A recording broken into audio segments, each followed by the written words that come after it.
सणाला आज आपण पाहतोय चंपाषष्ठी उत्सव हा मोठ्या आनंदाने जेजुरीवर साजरा होत आहे।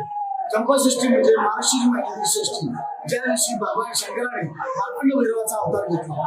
आपण पाहू शकतो आज अवतार घेऊन मणिमल्ल दैत्यांचा संहार श्री खंडेरायाने केला, त्यामुळे या सणाला खूप मोठं महत्व आहे।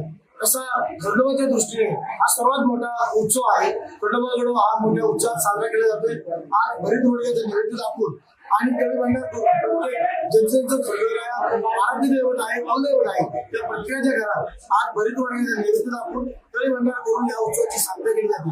जेजुरी गडावर आता पहाटे देवाची घट होती, ज्याप्रमाणे नवरात्रीची घट असतात त्याप्रमाणे खंडेरायाची घट 6 दिवस जेजुरी गडावर जे भाविक खंडेराया भक्त आहेत त्या प्रत्येकाने येत असतात। त्यामुळे आजच्या उत्सवाचं हे आनंदी साजरा आहे।